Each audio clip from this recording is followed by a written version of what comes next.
Inside New Orleans Sports with Eric Asher is underwritten by... At Villeries Florist, we deliver the magic of flowers 7 days a week to the North Shore and South Shore in the New Orleans area. Whether it's for birthday parties, baby celebrations, Villeries provides colorful floral displays for all. With a store full of fresh-cut flowers, exotic tropical flowers, orchids, roses, and even fruit baskets, our goal is to make your vision a reality. Villeries Florist, proudly serving Louisiana since 1969. Dave Miette Insurance Agency. Auto, home, flood, business, 504-556-0809. Dave Miette, INSagency.com. For over 48 years, Southern Tires and Auto Repair has provided services across the New Orleans metro area. Southern Tires offers a range of tires for all vehicles and ATVs. We also have a full suite of auto repair options, including brake repair, rim repair, custom exhaust, steering and suspension, tire siping, and so much more. Southern Tires and Auto Repair, 2550 Hickory Avenue in Metairie. CNC Drugs is a family-owned pharmacy that's been serving Southeast Louisiana for over 50 years. Whether you need help taking care of an elderly family member, a growing child, or even a pet, CNC provides patient-centered care for your entire family. CNC Drugs, large enough to serve you, small enough to know you. Locations in Mandeville and Araby.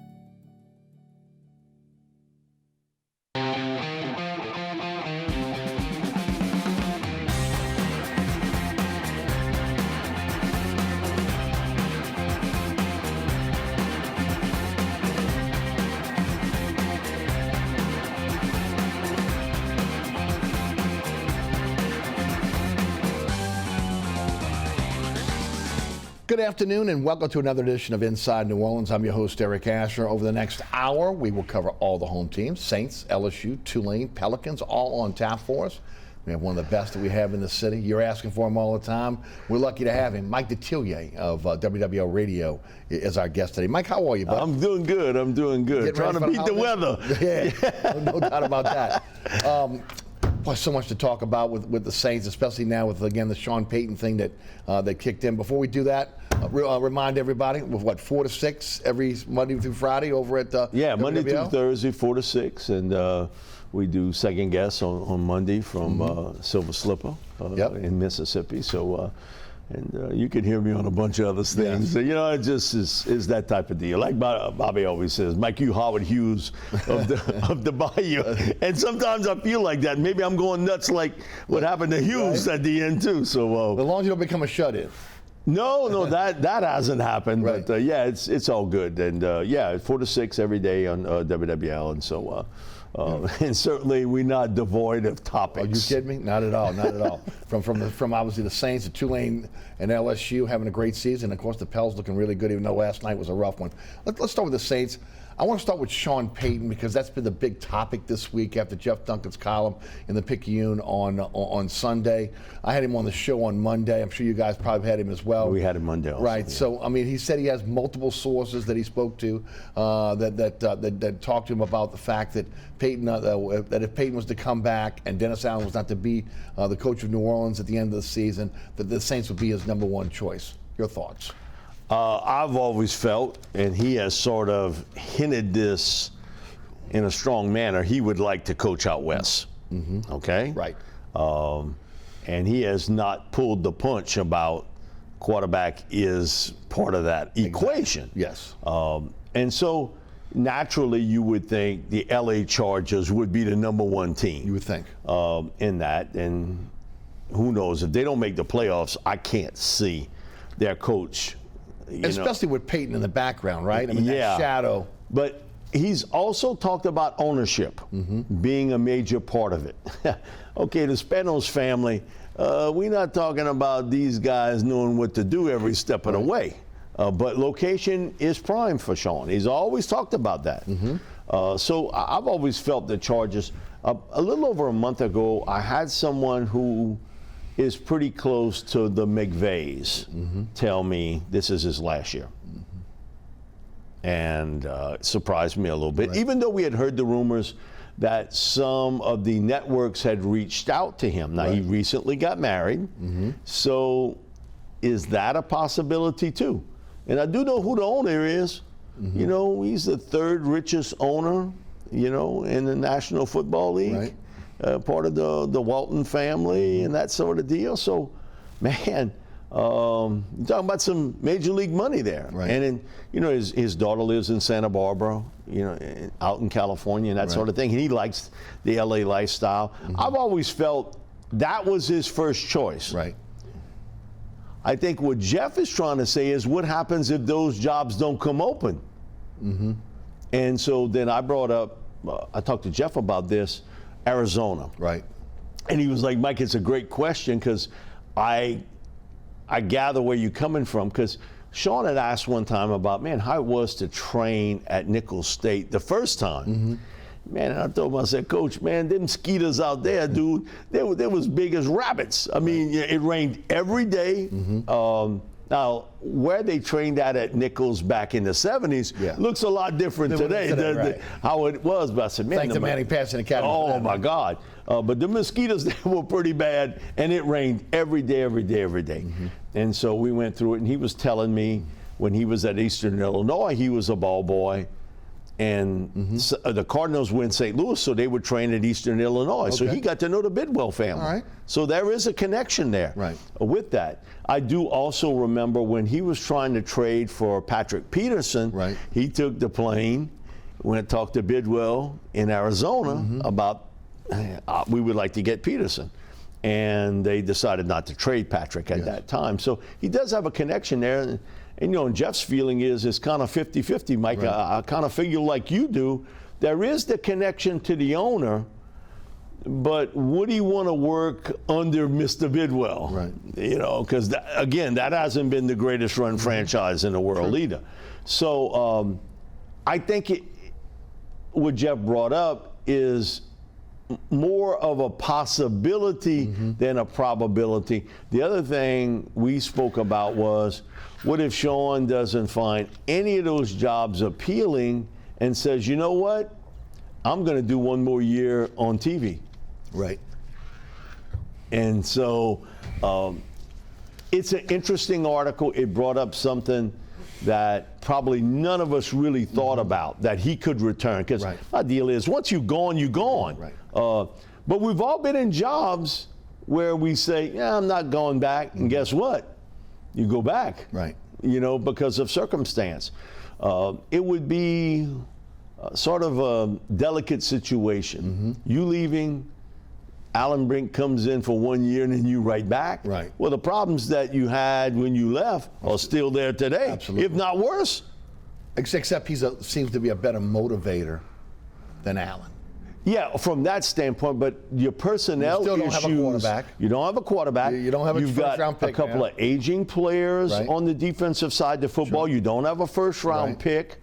Players you brought in that you thought could be good chip players for you have not turned out to be that way. So the decisions of the offseason did not work out like you thought, I thought, and what most people thought, even locally and nationally, felt that way. In my 7.5 that I got, you know, our last show at the casino was the Monday after Super Bowl Sunday. And I look up on that board, and they have the Saints at 7.5. And I told Hebert, man, I'm taking hold of this. 7.5? Yeah, man, I'm grabbing this. Jump all over it. But I understood it. Peyton had left. You didn't have a quarterback. You didn't have Winston sign at that point. Kamara had gotten to some trouble issues. I understood that. And then it went from 7.5 to 8, 8.5. And at some places it closed at 9. Other places it was 8.5. Well, I ain't never going to cash that ticket for 7.5. That one there I can almost rip up. But I think what Jeff brought up, the possibility would be there. For me, the probability is he does not return here. You mentioned the Chargers, I think would be the front runner. You mentioned Arizona, Phoenix. You mentioned Denver with the Waltons. I can't see him going to Denver. I really don't. I think you could almost eliminate Denver. Because if I'm the Saints and I'm looking at compensation, Right. They don't have. where is Denver going to come up with that? They gave all of that up for Russell Wilson. Exactly. And if I'm Sean, do I want to get myself in a situation with another aging quarterback? Mm-hmm. Okay. Now, there's some pretty good pieces, especially on defense for the Broncos. But, man, things can change like that in the NFL real quickly. Right. So I think the two LA teams, to me. Including the Rams. I include the Rams because I'm not sure Sean McVay returns next year as a head coach. Why? Recently married. Right.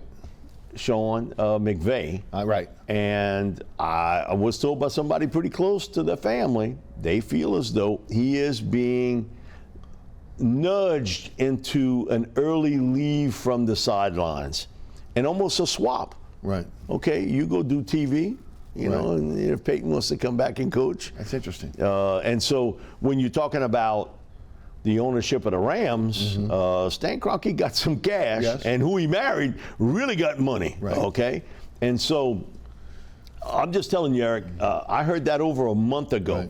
That was a distinct possibility that this would be Sean McVay's last season with the Rams. So I would not be surprised either one of the two or both LA teams have openings. That's interesting. Chargers got to prove it to me. Right. They can win down the stretch, and they certainly have the star young quarterback, and their roster is loaded. Oh, absolutely. They're running the Saints offense. You know, With Lombardi.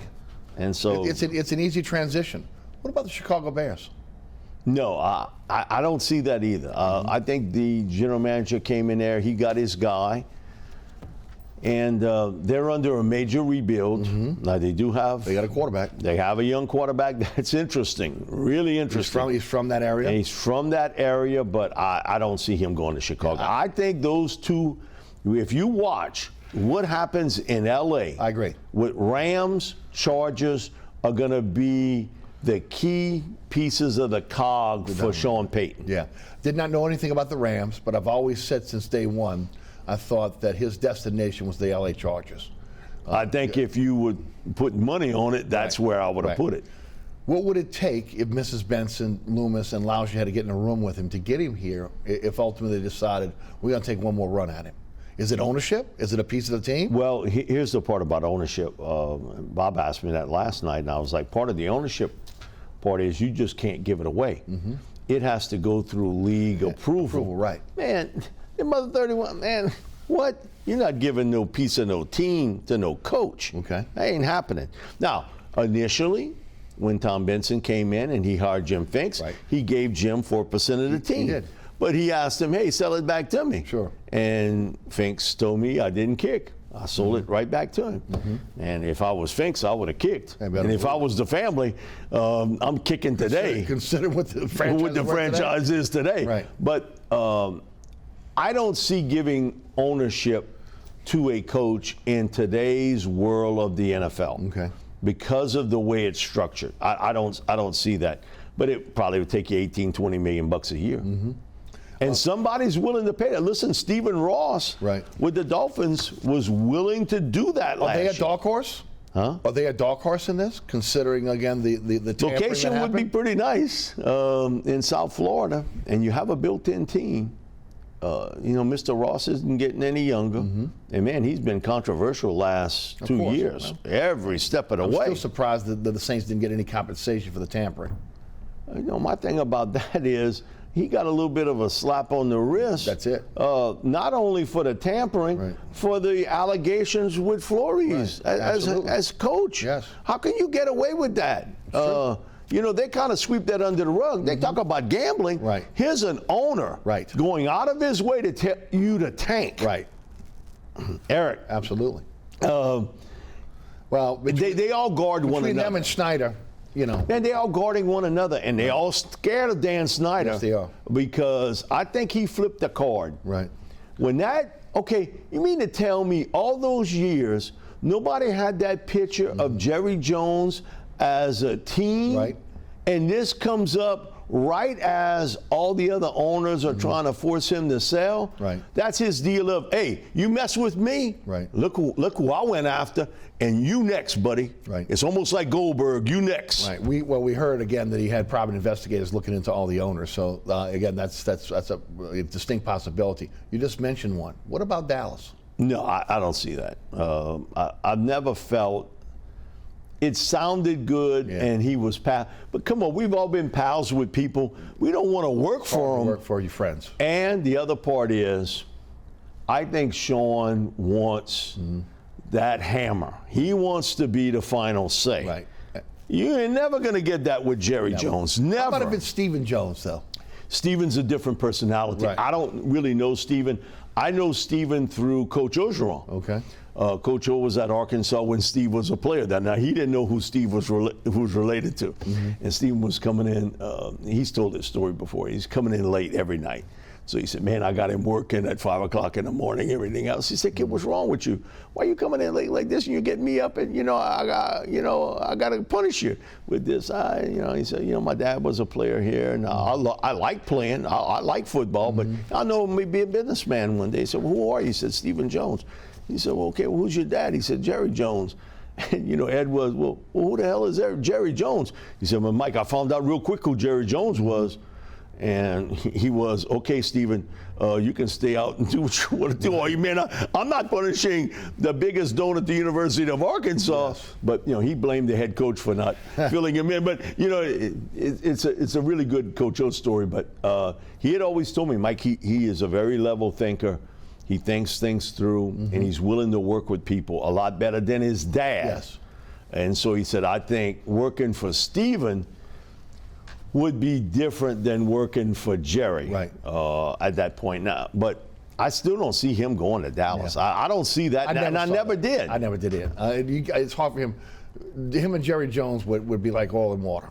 Yeah, they both kind of the same personality. Exactly, no doubt. And so, and Jerry, I think, could envision a situation similar to what he had with Jimmy. Mm-hmm.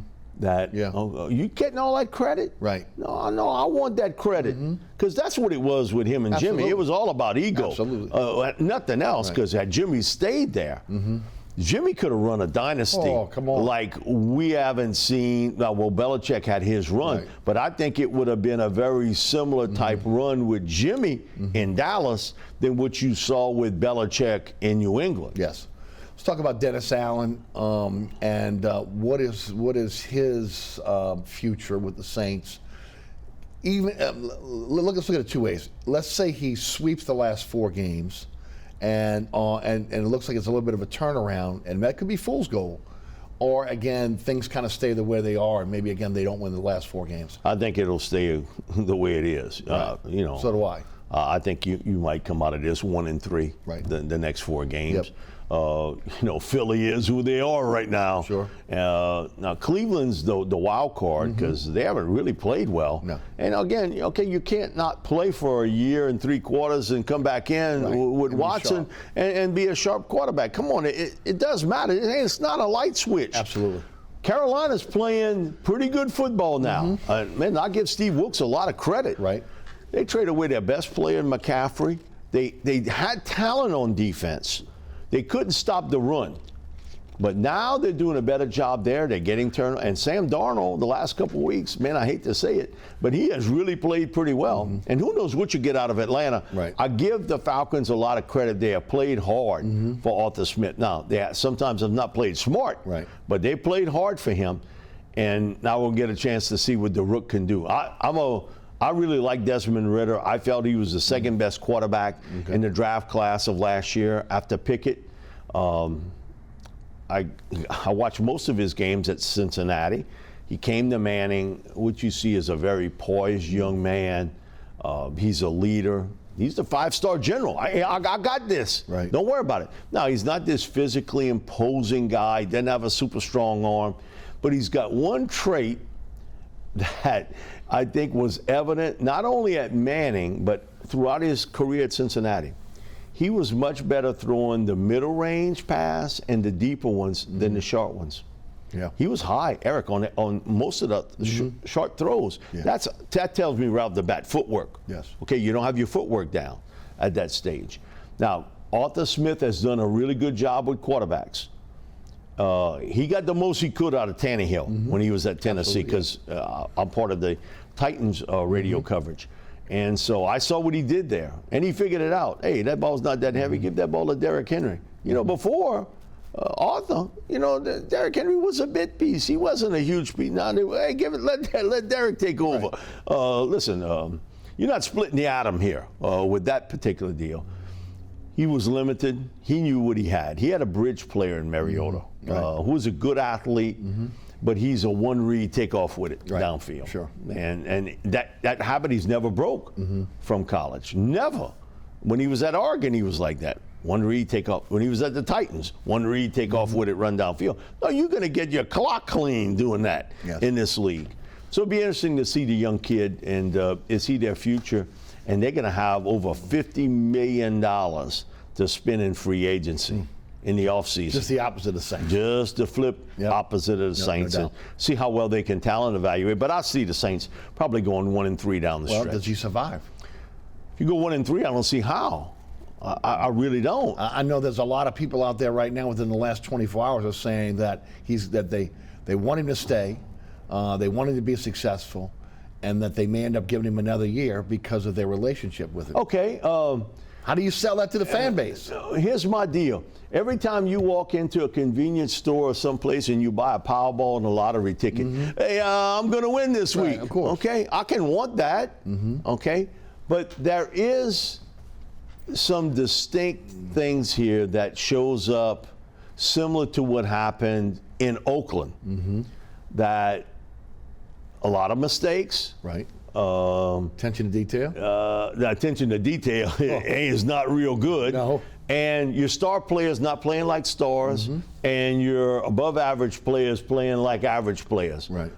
So that it's almost like he's walking in the same footsteps. And I like Dennis Allen. Everybody likes Dennis Allen. I think he's a good dude in life. Everybody wanted him to be successful. But here's my deal, and I've heard it before. And Hank Stram put it to me when he worked for us at WWL. Many years ago, he was like, you know, some coaches can't play to the big room. They're much better as coordinators. Yeah, of course. Or an assistant coach in there, or as a head coach. And he said, Mike, I'm just telling you, it just takes a certain individual that can push your button, can put that arm around you, but you can't be buddies with the players anymore. Because you know what? They take advantage of you. It's subconscious. It's a substitute teacher. And so, you know what? I'm going to do what I want to do. It's not that they're not playing hard. They are playing hard. My thing is, you're not playing smart. Right. And when you make a mistake, what are the consequences for it? Didn't we hear after the first couple of weeks, man, I'm thinking about changes on the roster. Right. How many have you seen? None. Okay. It's like almost telling a kid who's bad, don't make me get up. Now, when we were growing up, that don't get me up. It was after the first whacking you took. It wasn't after. It wasn't a warning. You got the sternness, and then the second. So you knew better than to do it on that particular deal. And I think Dennis was a tremendous defensive coordinator here. Related well to the players, got the very most out of them. But I'm going to ask you, are you better off today? It was that Ronald Reagan question in 1980 with Jimmy Carter. Are you better off today than you were, well, he said 4 years ago. Are you better off today than you were a year ago? No, you're not. You're not. And you have pretty much the same players. And he hasn't been able to get those guys to play at the same level that Sean Payton was. And I think a lot of that is, again, those guys were groomed under Payton, his intensity, the way accountability. That he right, all those. Okay. And so it is tough. I don't care if you're in college or pro football, or follow a guy who had a lot of success. Sure it is. And I'm going to do it a little bit different. Okay, I get it. You almost better off going outside the framework and saying, I'm going to get a guy. I'm going to get a guy that's, he's different, but he's not built in. I think you had some comfortability with Dennis. He had been there. You have some loyalty. It was an easy transition. And the transition, and that, we'd keep the same players and we'd have another run, at this. The division didn't look difficult. Now, that part, they were right. Right. Man, it's like hot potato. You know, I don't want it. You want it. You want it. No Worst one division wanted in it football. It's garbage. at this stage. Look at the Bucks. Right. How bad they are. They're a mirror image of the Saints. And you know, the only team that has played well, and I would say the last 4 to 5 weeks, has been Carolina. Right. They're the only team that has played well. And look who they played to get there. But still, when you can go on the road and beat Seattle in Seattle, Yes. now listen, that's a long trip. You know, from Carolina to Seattle, that's a long trip to do that. And they were able to come away with it. And they almost like playing with house money. Right. You know what reminds me of 2014? Because Tommy Tucker asked me this the other morning. Mike, do you remember another year like this, NFC South? And I'm like, yeah, 2014. Right. Carolina won the division, 7 wins, 8 losses, and a tie. Yep, I The remember. Saints were 7-9 that year. But Carolina had to win the last 4 games of the season to win the NFC South. And here's the crazy part. They won the first playoff game. I think they beat Arizona that Right. year. They beat them. And once you get into the playoffs, then, you know, it is what it is. It's open season. But right now, Carolina's playing like with house money. I'll play with your cash. Huh? You know, nobody expects us to be here.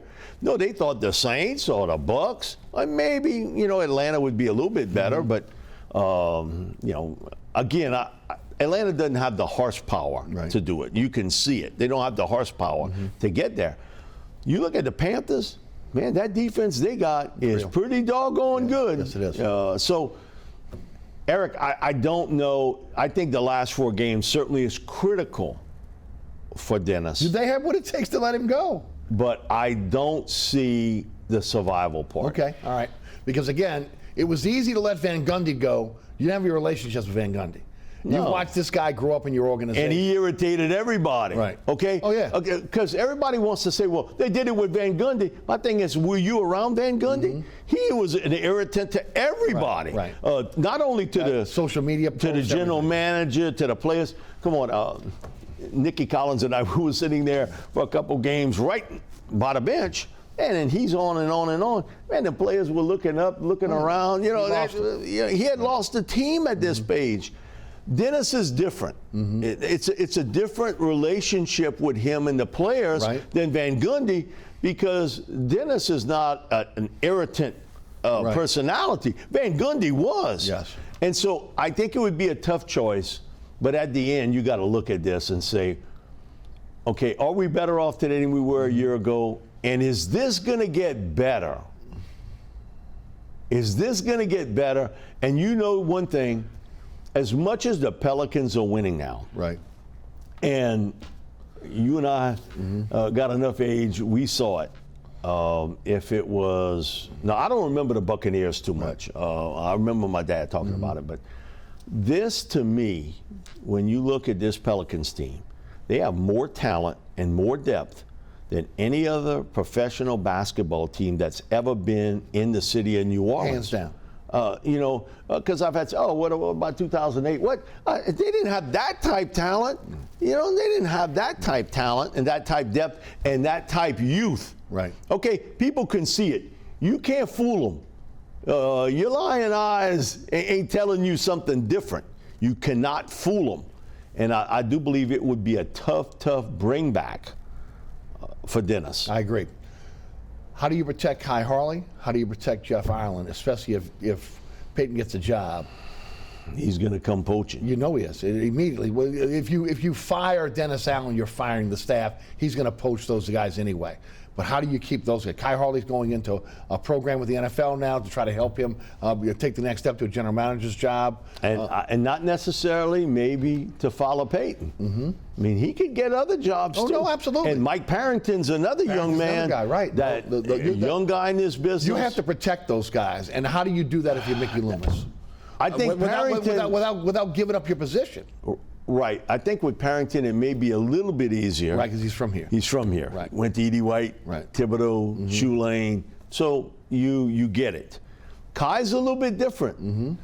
Now the difference is this. Kai has been the money guy. Right. Okay, and people blame him a lot. Well, he did them contracts. He's just doing what they tell him to do. Right. Okay? It's not like he's going to evaluate that talent. They come to Kai and say, hey, listen, make this work. We want to win this year. Right. We want to win this year. So that's going to be a big challenge for Mickey Loomis in the offseason to try to protect your assets there. Right. But they may get an offer they can't walk away from, Eric. So you can do everything you want financially, right? But if I offer you a GM job, are you going to turn that down? Well, that's the key. That's the key with Jeff Ireland, assistant GM. Do you make him general manager so that again he's hands off? If Jeff Ireland was that great of a prospect as a GM, somebody else would have came around. Why wouldn't somebody else hire him? Right. Okay, and I think Jeff has a pretty good eye for talent. Now, in this league, it is connect the dots. You got to sort of know somebody, and it sort of wheels around. But I think of the three, Ireland, Kai, Mike, I think the most likely to leave would be Kai. Have you ever heard of another salary cap consultant that has gotten this much publicity? No. And listen, I give Kai a lot of credit. He has really been able to cook the books really well to get you to where you wanted me to get you. They did what they wanted to do. Exactly what they wanted him to do, and he's done a good job with it. Man, if I'm another owner, man, you can do that for me? No, I want you here. I can find a personnel guy. I can find a young guy to do that. Well, similar to what Loomis was. And I think today what hurts Jeff, and this is why I say that somebody else would have poached him by now. When you look at the league, who are they hiring as GMs? There's a lot of young guys in this business. And, you know, Jeff's been in here a while now. It's not like it's his first merry-go-round, so to speak. He's had some experience, and he's a veteran guy in the NFL. Yes. We'll see. Again, it's going to be interesting next 4 weeks. It'll be an interesting offseason. And I think in the end, this comes down to Mickey Loomis making that choice.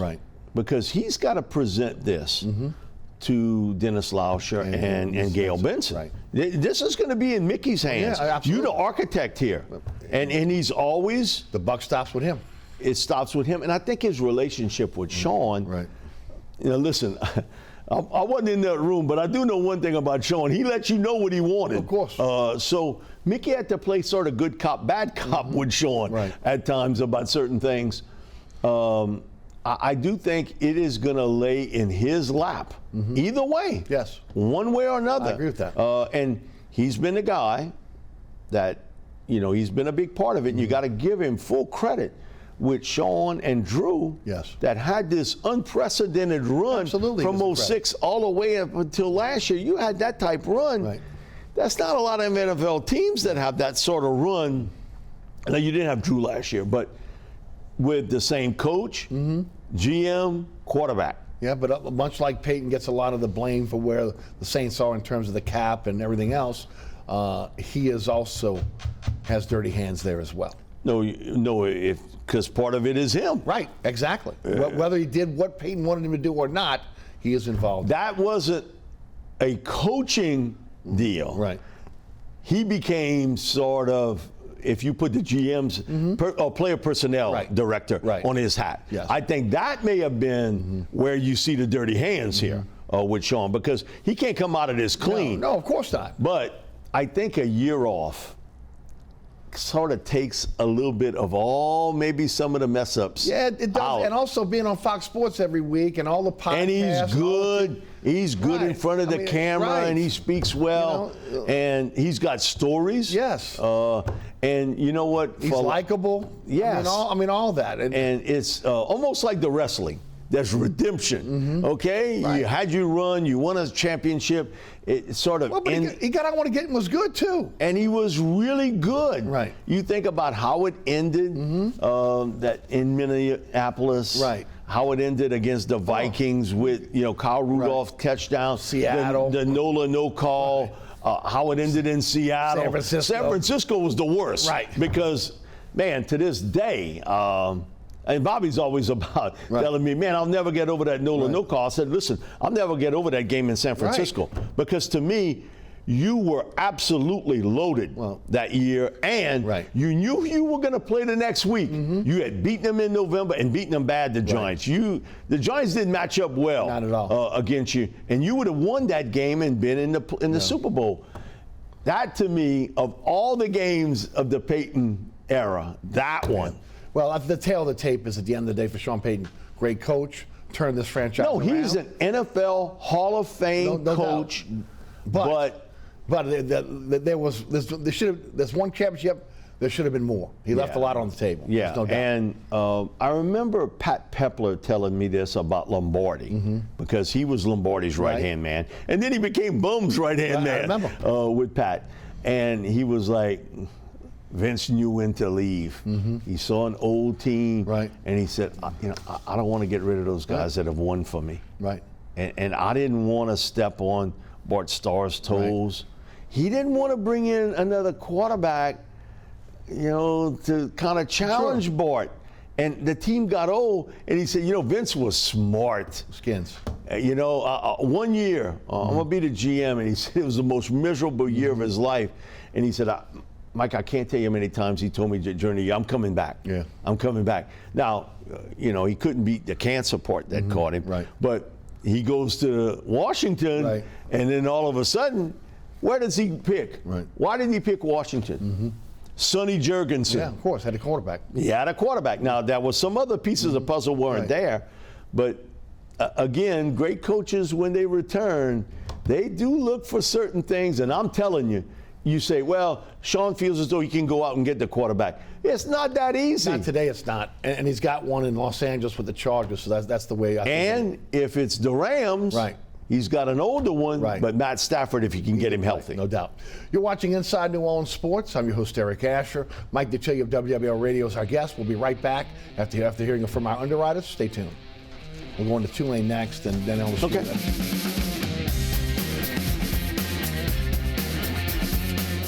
Air Conditioning, Heating, and Refrigeration has been family-owned and operated since 1989. Burkhardt has energy-efficient solutions and offers brands such as Mitsubishi ductless AC units and Amana, the only manufacturer with a lifetime unit replacement warranty. Burkhardt's offers maintenance bundle packages that include servicing your AC, generator, and tankless water heater. For more information on the services Burkhardt's provides, visit acpromise.com. Burkhart's Air Conditioning, Heating, and Refrigeration, providing comfort for life.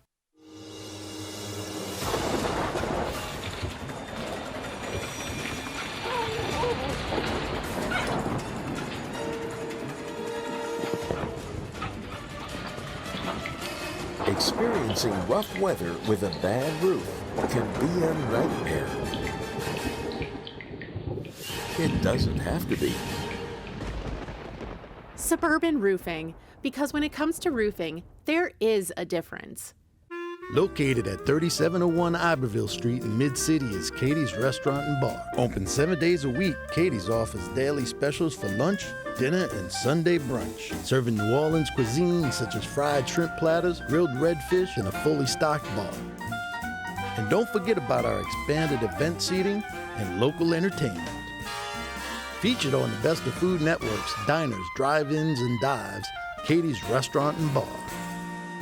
Welcome back to Inside New Orleans Sports. I'm your host, Eric Asher. Mike Detillier of WWL Radio is our guest as we turn to Tulane, heading to the Cotton Bowl, American Athletic Champions, 11-2, 7-1 in the conference, from 2-10 to 10-2, now 11-2. Talk a little bit about the turnaround at Tulane. Man, you got to give Willie a lot of credit. He made some difficult decisions on a coaching staff, people he knew, and they become sort of family to you. And it's difficult to say, I got to move on, but he knew for his survival, he had to. And, man, it's all worked out. You see their defense has played so well. If it's Dorian Williams or Nick Anderson or Darius Hodges, and you can go through a litany of them, they have played terrific all season long, other than the one game where Plumlee went wild, running the ball on them. Offensively, the maturation and also the development of Michael Pratt at quarterback was key. And so the best help for Mike was a running game. Yes. And you got a guy, because somebody, we get a lot of calls. Who's the best? Is he the best running back, Tajay Spears, you've ever seen? No, I do remember Matt Forte was really good. Yeah, so I put Matt. I didn't see Tommy Mason. Okay, I saw Tommy Mason at the end of his NFL career, but I didn't see Tommy at Tulane. Right. Moelde Moore was a good back at Tulane in a one-year situation. And Tajay, he put that team on his back. Hey, give it to me. And he's not a big dude. No, he's not. He's not. And to think about how he came out of Ponchatoula and then injures the knee and comes back, just been a terrific. He's got another gear, and that's why, again, I think he's got a shot at the NFL. You mentioned his size, though. Will that work against him? Well, they got a lot of guys like that in the NFL. Right. Alvin Kamara's not a real big back. I look at Gibbs at Alabama. He's not a real big back either. Right. There is a spot, and they're not asking you to carry the football 25 times a game in the NFL. Right. So going up against USC, I think SC understands they got to stop the run. Because if not, then I'll run Spears all game long. Yes. But I think the key players here is Pratt. Right. Man, you saw in the last 3 or 4 weeks of the season, he made some NFL throws. Yes. I mean, tight window situations, over the top, corner throws that were just absolutely terrific. Right. The other guy, if I'm SC, that scares me, other than Tajay, is Shea Wyatt. Okay, he's got 35 catches. 7 of them have ended up in the end zone. And he's averaging 19.8 yards a catch. Yes. And I'm seeing USC, they can't guard anybody. And I'm getting the tight end involved. Right. And after I watched that Utah game, those 2 tight ends for Utah, they're still running from the championship game. I think Tulane's defense can keep them hanging in there, play a little keep away, and don't let, I think, who's the best player in college football, and he got the Heisman to sort of prove it in Caleb Williams. I keep him off the field. Right. But their offensive and defensive lines, Tulane can match up against them. Okay. And my thing about it is, if I took those linemen, and you say, well, USC is USC, how many of those guys could start at Georgia or Alabama? Man, I'll throw that out. How many of them could start at LSU? Right. Maybe one of those offensive linemen. The offensive line's not that great. Caleb makes them look better because he can get out of pressure. Yes. Defensive line-wise, they don't get a lot of pass rush. None at all. So, man, and Tulane's done a good job protecting the quarterback this year. Yes. Much better than a year ago. But I think their physicality up front, man, and I smash them. I play small ball against them, and I play keep away. Hey, I'm not giving Caleb an opportunity to go after me. Right. Because he can make improvisational plays very few guys can do. He really looks. I saw Patrick Mahomes at Texas State. Yes. Okay. He's a better player in college than Mahomes was. I don't care. Even the most ardent Texas Tech fan would say Caleb Williams has made more plays at USC and at Oklahoma than what Patrick did in college. Now, Patrick is Patrick. He has become Pete Maravich of the NFL. Agreed. At this stage. But he wasn't that type college player. But, man, he had all the tools. And you see with Williams, listen, I think Tulane's got a really good shot to win this game. But something, it always is in the back of my mind.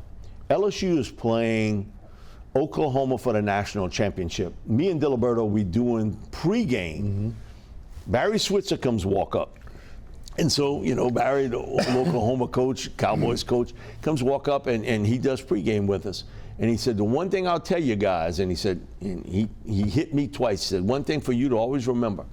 The team you see in late November, early December, if it's the last game of the season, and now he said they're going to have these championship games and everything, you never see again. He said those 3 to 4 weeks between the end of the season and bowl game, distractions. He said, okay, you got holiday season, you got guys thinking about coming out early for the NFL draft. who am I trained with? You're getting pulled and tugged every different way. And now, okay, what Switzer didn't have back then was the transfer portal. Right. Being able to leave, come and go. True. NIL money. Right. All of this now is a distraction. What Switzer told Buddy and I back in that championship game, pregame, is more relevant today than it was back then. Right. That you're not sure what you're going to get. Either you get better or you get worse. You don't stay the same. Yes. You don't stay the same. And we see it. That's why, man, you see these upsets. Man, how did that happen? I remember the last couple games they played. You're not the same team in the mentality. And you lose people early to the NFL draft.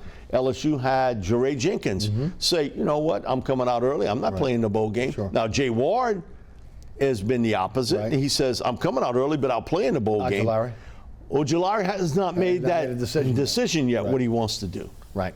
One more point on Tulane. Are you surprised Georgia Tech, with again the facilities, the money that they had, they got twice the budget as Tulane for the athletic department, twice the budget for their football program.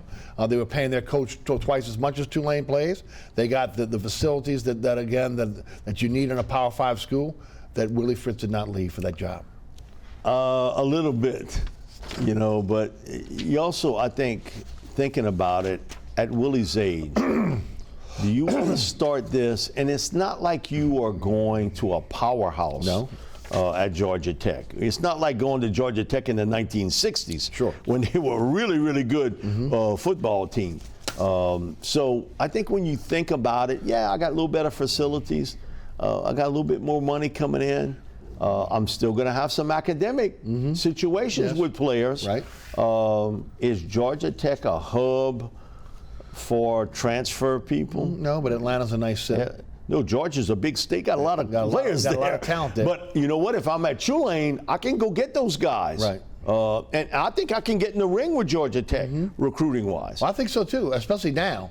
I think now. But you know the craziest thing is that Willie's the first coach to win 9 games and not leave. And not leave, right. Okay, because the only other guy that did that, Benny Ellender. Right. Benny didn't leave in the 70s. He got him to the Astro Bluebonnet Bowl against Houston. Yep. They got crushed that game. Right. But still, he didn't leave. All the other guys left. They punched the ticket. See you later. Stepping stone. So, and what he could have coming back potential could be really interesting for Tulane. Yeah. And you see today with the transfer portal, you can get very good, very quickly. Well, he did. 10 players. He did. 10 players all contributed. Every one of them. Every one. And so with guys you got coming back and the transfer portal, you are able to reload the football rifle a lot quicker today than ever before in college football, if you can recruit. But the one thing I don't hear a lot of, and hopefully that will change, is players that maybe don't get a shot to go to LSU. Tulane at one time, we grew up in the late 60s, 70s. You know, if I don't go to LSU, I'm going to go to Tulane. We'll go to Tulane, right. Now today, open borders. Right. You know, I'll go to, I can go to Alabama. But he has taken advantage of guys that go to those schools. And then want to come back. want to come back. And you know what? The open borders will also help LSU. Because some of those guys, man, you know what? I want a little bit of taste of not being home. After a while, you know, hey, you know, I'm coming back. Right. I think when you're going to see some of those transfer people come back to Tulane, come back to LSU, they got Louisiana roots. But a kid Anderson right now from Alabama. Aaron, you know, and I'm surprised he didn't make a bigger impact at Alabama. Right.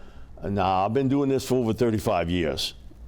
He was electrifying as a return man.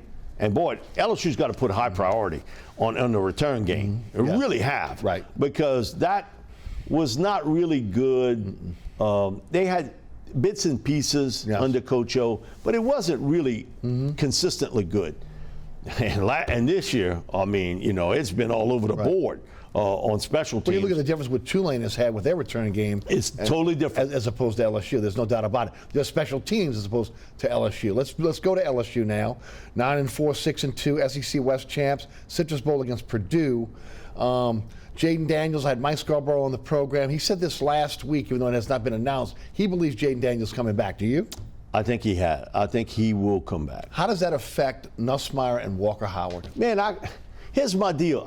We've had people call in. I hope he goes to the NFL because I want to see Nussmeier more. My thing is, hey, dude, I'm going to chip in to buy you a new TV. Mm-hmm. Okay? Okay. Right. Just because you want to see this guy and you want Jaden Daniels to leave, my count for him is Hendon Hooker a year ago.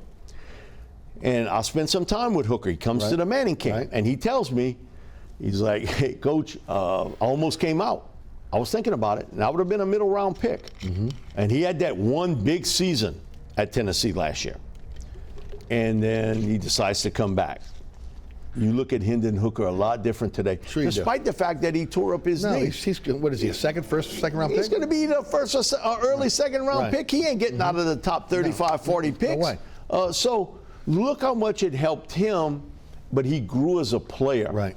But, you know, what I see in Hooker was he's the 5-star general. Mm-hmm. He's poised. I got it.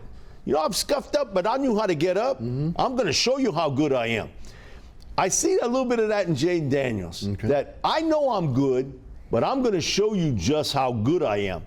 So I think if Daniels comes back, Nussmeier is going to play elsewhere. Okay, and then my thing is I got to keep Walker Howard. Right, you got to keep Walker Howard. No doubt, Ricky Collins coming in, but you got to keep Walker Howard. And all this stuff about a quarterback competition, man, I've heard people that cover LSU, right? What quarterback controversy? That you mean to tell me that based off of a game where Georgia is, 25, 30 points ahead of you? Now, I'll give Garrett credit, and he didn't like me to say it, but I said it to him long ago. I said, man, Garrett, you're a gunslinger. And he's like, no, Coach, no. He didn't like that. Mm-hmm. I said, but you are. You got to, come on. Embrace it. You know, he takes chances. He's a tight window thrower. Now, listen, he got a rifle now. Oh, yeah, but he's not a real big dude. Now, he's a little over 6 foot tall. But, man, he can sling it. But he takes a lot of chances.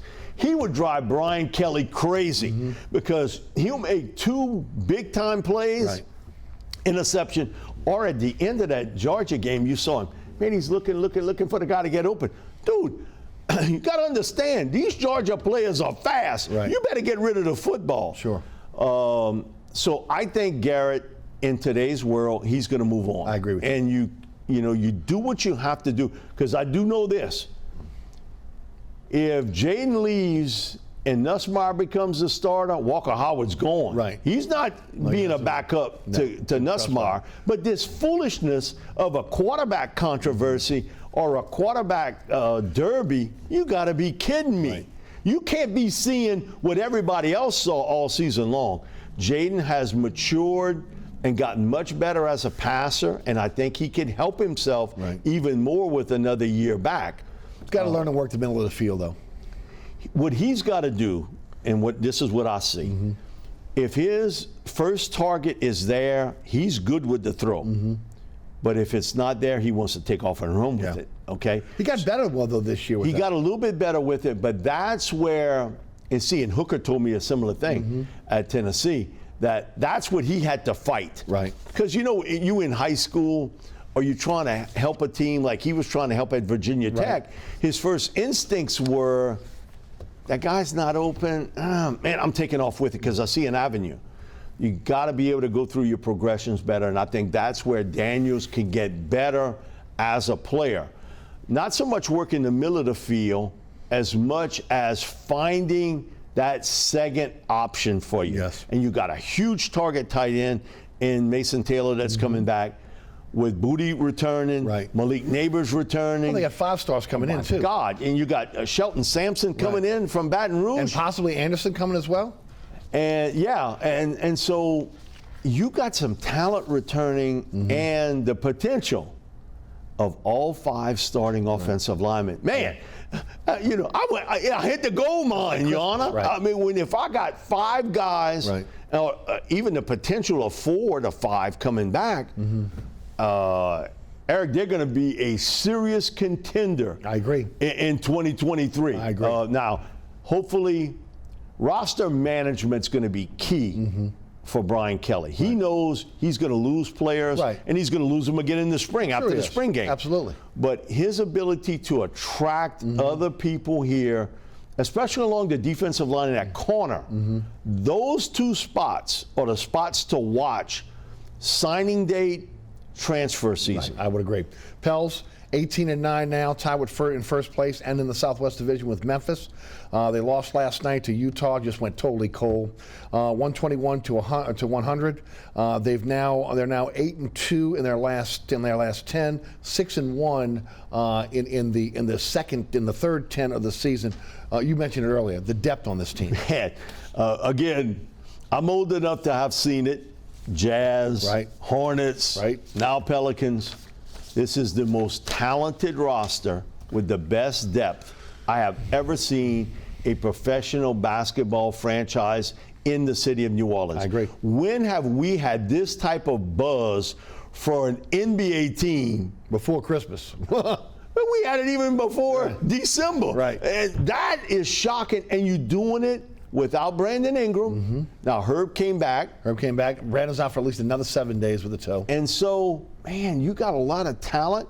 You got a really good coach who relates well to his players. Yes. And you're going to have an El Stinko game like you did against the Jazz. That's going to happen. You play all those games. It's like being in baseball and you get beat 8-1 in a game. The key is Thursday night coming back and winning that game.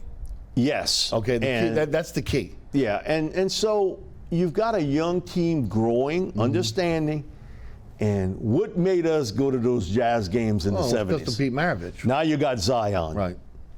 And a healthy Zion. Yes. And he makes a difference. And you can see, man, when he's going toward the basket, got a lot of NBA players making a business decision. Well, you better believe it. I'm not getting in front of him. Yeah, physically, and they don't want to be posterized. And so you have that type talent, but it's also the other pieces. You watch the rookie in Daniels. Man, you're 19 years old. So far ahead. And how good he is. Trey Murphy, from a year ago, the progress he has made as a player has just been remarkable. Giannis in the middle, okay? He's not going to be a guy that's going to score 25, but man, he's a tough guy in there, in that particular spot. And Jose giving you that spark, that defensive guy that's like a little gnat. That, you know, and he drove Chris Paul up the wall to the point where, man, you got Pierre the Pelican having to hold him back, you know, because of, you know, he almost like tangled at the end of the game. So that was a cheap shot from Paul. Yeah. Listen, he's become a baby with this. Well, he did this his whole career.